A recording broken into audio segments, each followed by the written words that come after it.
गुरुद्वारे और मंदिर में क्या प्रेम करने जाते हो भगवान से? डरपोक। जय हनुमान ज्ञान गुण सागर, जय कपीश तिलोक उजागर, जय ठाकुर जी अच्छा एग्जाम देना।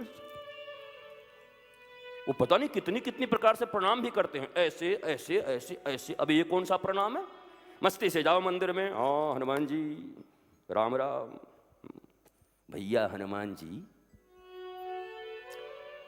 ऐसा है कि हमने जितनी पढ़ाई की है ना, हनुमान जी बोलेंगे हाँ, जब एग्जामिनेशन हॉल में मैं बैठूं, हाँ, तो किसी प्रेशर में ना आऊं, हाँ, जितना पढ़ा है बस उसको वहां जाके उतार पाऊं, ऐसी शक्ति और ऐसी बुद्धि दे दो, इससे ज्यादा कुछ नहीं मांगता तुमसे।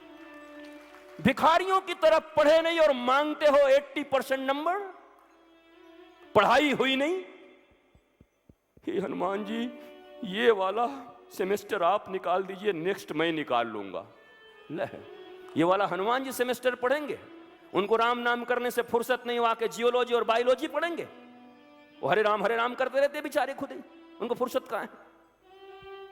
तो भगवान के द्वार पर भी जाओ तो भिखमंगे बन के मत जाओ, भिखारी बन के। अरे गुरु के द्वार पर भी आओ तो भिखारी बनकर मत, अरे माता पिता के द्वार पे भी जाओ तो भिखारी बन के मत जाओ। एक सेटिस्फाइड चाइल्ड, संतुष्ट बेटा, papa mummy how are you, खूब मुस्कुराते हुए दूध पीते हुए आनंद के साथ, कहां जा रहे हो? पढ़ने जा रहा हूं। बुझा हुआ चेहरा एग्जामिनेशन के दिन में, रात के 2 बज रहे हैं पढ़ के। अब क्या करोगे बेटा? 1 साल तक क्या कर रहे थे? अरे तो छोड़ो, जिस चीज में मन नहीं लगता करने की भी क्या जरूरत है? इस दुनिया में सब पढ़े लिखे लोग थोड़े ही धनवान हुए हैं, ये अंगूठा छाप कितना नहीं पते यहां करोड़पति और अरबपति हैं, क्या जरूरत है? अगर यही तुम्हारा लक्ष्य है तो इसके लिए ये भी क्या जरूरत है? जब रुचि ही नहीं है, मन ही नहीं लगता। और मन इसलिए नहीं लगता कि तुमने पढ़ाई को अपना एम्बिशन नहीं बनाया, तुमने रुपया को बनाया है। एक बार नैसर्गिक तरीके से मुझे सिर्फ पढ़ना है, सिर्फ पढ़ना है, क्या होगा मुझे कुछ पता नहीं, मैं प्राणों से पढ़ूंगा, मैं हृदय से पढ़ूंगा, मैं दिल लगा के पढ़ूंगा। और मम्मी पापा को ही बोल देना, नंबर के लिए कभी मत बोलना, मैं दिल से पढ़ रहा हूं मम्मी, कम आए ज्यादा आए कभी टोकना मत। पर वहां तो खड़े हैं यमराज की तरह पिताजी, फेल होके आया तो घर में घुसना मत। तो ठीक है, ट्रेन की पटरी थोड़ी कहीं गई है, सल्फास कहीं थोड़ी गया है, चख लेंगे। आप ही मजबूर कर देते हो अपने बच्चों को। मैं बहुत भाग्यशाली हूं इस मामले में, डॉक्टर देवेंद्र। मुझे जब दूसरी तीसरी क्लास में पढ़ता था तो मेरी माँ, मेरे फ्रेंड्स थे तो किसी का फर्स्ट डिवीज़न, किसी का सेकंड डिवीज़न चलता था उस समय में, क्लास में फर्स्ट सेकंड, और मैं प्लेन पास होता था। प्लेन, उसको बोलते थे सद्दा पास, सादा पास, मैंने सीधा सादा पास। उनको 10 और 15 पैसे मिलते थे और स्टेटस एक ही था हमारी फैमिली का।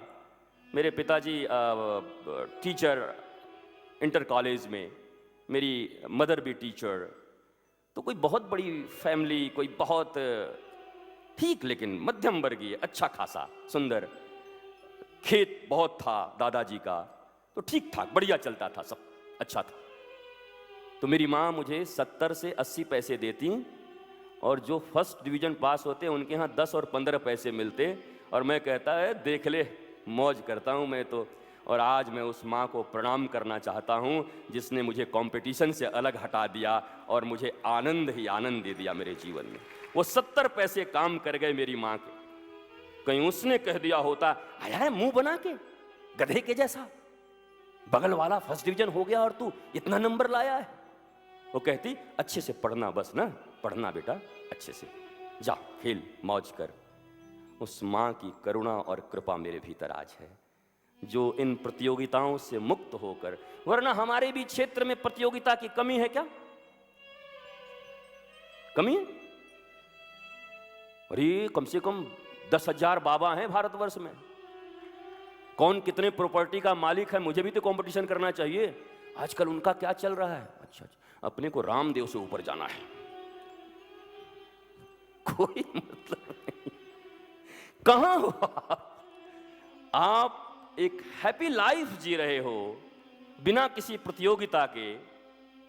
ईश्वर ने आपको अपनी तरीके का अनूठा आदमी बनाया है, आपके जैसा दूसरा किसी को बनाया ही नहीं। यू आर स्पेशल, एकदम स्पेशल हो तुम, अपने मम्मी पापा के, अपने मोहल्ले के, इस देश के, इस ब्रह्मांड के इकलौते और स्पेशल आदमी हो तुम। तुम कहां क्षुद्रता के साथ दूसरों के साथ कंपटीशन कर रहे हो? क्यों उसको अपना कॉम्पिटिटर मान रहे हो तुम? उसको मानना है, मानने दो, डिप्रेशन में वो रहेगा, तुम किसी को अपना कॉम्पिटिटर मत मानना। मैं तो अलग हूं, मुझे पढ़ना है, एंजॉय करना है, नाचना है, क्रिकेट खेलना है, मस्ती करनी है, मूवी देखना है, जो करना करो। चेहरे ढक के मत करो, चेहरे पे से नकाब उतार के करो। ड्युअलिटी मत रखो लाइफ में। ड्युअलिटी बोलते हैं दोगलेपन को, दोगलापन मत रखो। अंदर भी वैसे ही रहो और बाहर भी वैसे ही रहो। इतनी सुकून और इतनी प्रसन्नता मिलेगी ना, इतना आनंद मिलेगा, प्रेशर तो लाइफ में रहेगा ही नहीं। ये झूठे लोगों को ज्यादा प्रेशर होता है। परसों क्या बोली थी उस सहेली से याद रखना पड़ता है, झूठ, क्योंकि फिर कभी कोई पूछेगा तो बोलना होगा। और जिसको सच्चाई बोलना है उसको क्या याद रखना? कल भी जो बोला था आज बोलूंगा, परसों भी वही बोलूंगा। इसलिए ड्वेल लाइफ मत जिंदा मत जियो।